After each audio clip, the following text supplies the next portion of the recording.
السلام عليكم ورحمه الله وبركاته. وحشتوني قوي قوي قوي قوي قوي بصراحه. انا بقالي كتير قوي ما نزلتش فيديوهات على القناه هنا. عايزاكم تشجعوني كده علشان الفيديوهات تنتشر، عشان لما بلاقيها انتشرت بعمل فيديوهات كده الواحد مزاجه تمام والواحد مبسوط.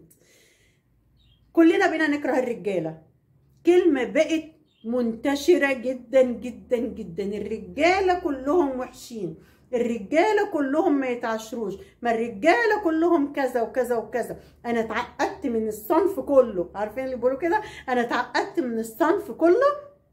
ليه؟ انا عايزه اعرف ليه انت كزوجه اللي يخليكي تضطري انك تقولي كده.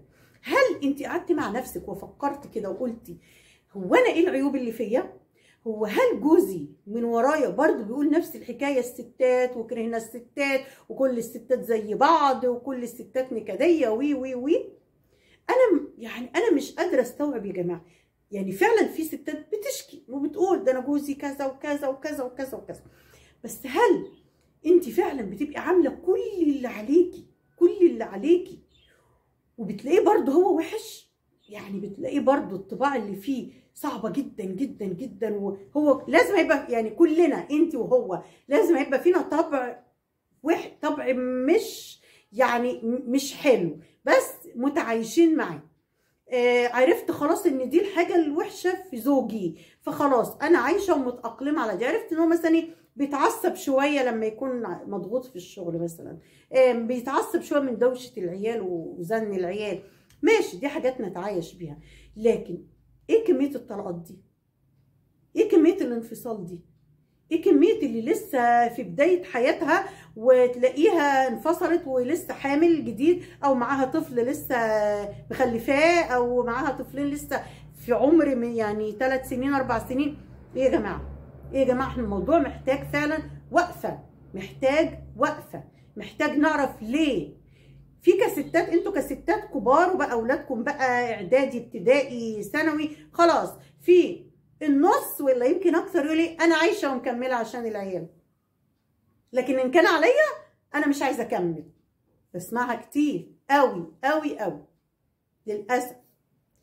وفي بقى اللي هم لسه متجوزين حديثا دول، هوب اخلع فركش اخرب البيت في ثواني، بدون اي تفكير، بدون اي وجع قلب.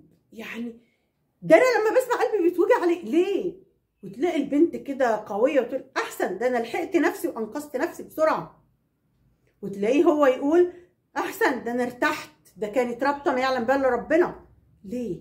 ليه؟ طب ما انتوا كنتوا ايام الخطوبه عارفين الدنيا وماشيين كويس، ومجرد هو ده دلوقتي يا جماعه الطلاقات بعد شهور، بعد شهور من الجواز. والله العظيم لسه حكيالي قصه سبب ان انا اعمل الفيديو ده صديقه ليا، حد من قرايبها بعد شهرين جواز. انتوا متخيلين؟ بعد شهرين جواز الولاد انفصلوا وهي حامل. سبحانك يا رب. يعني اللي ما بيكملوش دول بتلاقيهم يحملوا على طول. خد بقى طفل هيجي، وخد بقى طفل يتحرم من مامته وباباه ويعيش مشتت بين اسرتين وما يتملي امراض نفسيه، والولد يبقى هنا، والاب ممكن عند بقى وما يصرفش وما يعملش، والام عند ما توريش الولد لباباه. عند عند عند عند عند. اولا البنات ما عادش في حد بيتحمل الجواز. في الامهات يا جماعه ارجوكم ربوا بناتكم وعرفوهم يعني ايه مسؤوليه، ويعني ايه بيت، ويعني ايه اولاد، ويعني ايه زوج، ويعني ايه ان انا بيتي اولى من اي حاجه حتى لو انا بشتغل. علموا بناتكم يا جماعه ارجوكم، ده سبب رئيسي جدا. علمي بنتك ان انت لو بتشتغلي ما تقوليش فلوسي وفلوسك، يا اما سيبي شغلك ما تشتغليش. نص المشاكل ونص الاسباب بسبب الفلوس. انا بشتغل وبدخل مبلغ قد كده، ما هو معتمد عليا، ما بيرضاش يديني عشان عارف ان انا معايا، ما هو انا بصرف في البيت بقى وهو مطنش ما بيجيبش. ما تصرفي، مش بيتك، مش عيالك، مش بتجيبي لنفسك؟ حتى لو انت في البدايه هتصرفي فلوسك على مين؟ هاتي لنفسك لبس، انزلي هاتي حاجات في البيت، ايه المشكله؟ وما تقولولوش، ما تقولولوش انزلي هاتي جبن، هاتي لبن، هاتي عيش، هاتي مش عارف ايه، فراخ، لحمه، اي حاجه من فلوسك، وحطي في الثلاجه وعيشوا مع بعض. هو لما يلاقيك هتعملي كده مش هيكبر دماغه. ده لما يلاقيكي بتعملي كده وما بتذكريش ولا بتقولي، والله العظيم هو هيبقى عنده دم وهيحس على دمه. لكن دلوقتي البنت بتشتغل ومعاها فلوس ومقضيه نص يومك بره البيت. طب ما هو يعني انت ضيعي الوقت ده بره البيت. انت بره البيت ده في بنات بترجع الساعه 6 والساعه 7 من شغلها، متجوزه بقى، مش بقتش بنت، ده متجوزه. طب انت حضرتك وقتك اللي بره البيت ده كله ايه يعني؟ هو سايبك كده لله وللوطن عشان تكوني ذاتك وتكوني نفسك؟ طب انت بتتعبي عشان تساعدي معاه، عشان ايدك تبقى بايده، علشان فلوسك تبقى مع فلوسه.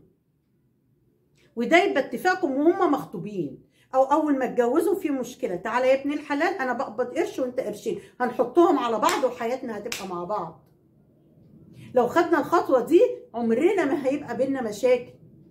والشاب كمان ما تخبيش على زوجتك فلوسك ولا دخلك، ولا بتاخد كام ولا بتقبض كام، ولا ما تخبيش عليها. في شباب او رجاله في اول جوازهم بيضطروا يخبوا لما يلاقوا الزوجه استغلاليه، قلبها مش على فلوس جوزها. وللاسف البنات دي كتير. انا يعني وعندي بنت وكل حاجه، بس مش هاجي في صف البنات لان فعلا بشوف حاجات كتير غلط. البنت اللي اتطلقت بعد شهرين دي كانت السبب ان هي حضرتها بتشتغل وبترجع من الشغل الساعه 3 تقول انا مش قادره اطبخ. مش قادره اطبخ. ايه مش قادره اطبخ يعني؟ خلاص ما تشتغليش. لا ما ينفعش، لازم اشتغل. خلاص اشتغلي بس اطبخي. ما بتنضفش البيت، فضلت شهرين ما بتنضفش البيت. الاكل ترجع بقى تروح لما له اي حاجه من الثلاجه ومسخناها له وحطها له كده لوحده. ليه؟ لان هو مش الاكل مش هيكفي غير هي وهو بس. يقول لها يا بنتي ده بنتي مش هتاكلي؟ لا مش مهم، تجيب كيس شيبس تاكله وتجيب اي حاجه تاكلها كده علشان ما تقفش تطبخ.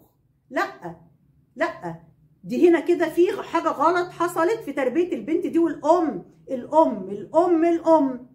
الام يا جماعه، انت بتربي بنت هتبقى زوجه ومسؤوله عن البيت وعن الاطفال. فرحانه انت كده لما بنتك اتطلقت وجت قعدت جنبك وجايبه عيل كمان؟ الموضوع عايز حلقات. احنا في كارثه، عندنا كارثه بتحصل في مصر اكتر يمكن حاجه. فيعني الموضوع زاد عن حده. شهرين جواز، شهرين، 6 شهور دي بطوره ما شاء الله.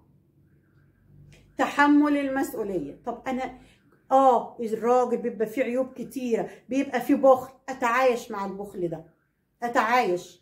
لان انت قبلتي، ما حطيتيلوش اختبارات ايام الخطوبه، او شكيتي وحسيتي ان هو بخيل وعديتيها وقلت ممكن يتغير، يبقى اتحملي بقى.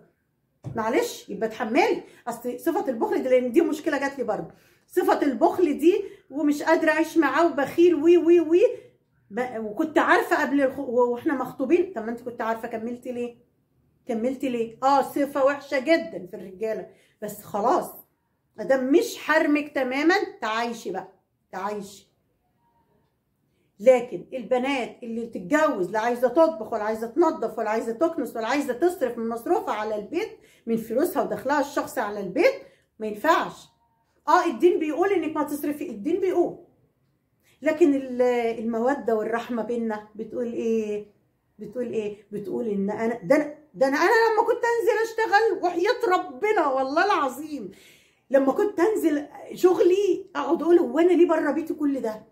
طب ما انا جوزي هيتضايق، انا بره بيتي ساعات كتيره قوي وهو يجي وينزل وانا بره بيتي مش في البيت، مش لاقيني. طيب يبقى ايه المقابل اللي يلاقي ايدي بايده، اللي يلاقي قرش بقرشه، اللي يلاقينا ايد واحده مع بعض في كل حاجه، فهيتقبل وعادي، هيبقى مستوعب اللي بيحصل لان انت معاه في ظهره. لكن حضرتك تروحي وتغيبي لحد الساعه 6 والساعه 7 وتخبي الفلوس ما تعرفوش اصلا انت بتقبضي كام. ده استفزاز قوي بجد. ما انا لو قلت له هيستغلني وهيأثر في شيء لا مش هيستغلك، بالاتفاق. وانت لو لاقي كويسه عمره في حياته ما هيستغلك. اللي عندها مشكله من النوع ده تكتب لي في الكومنتات، عشان عايزين ناخد كام حلقه كده على الموضوع ده علشان نتكلم ونشوف الدنيا هتمشي ازاي. لان فعلا انا قلبي وجعني ان كل يوم اسمع حاله طلاق بعد شهور بسيطه جدا جدا جدا من الزواج.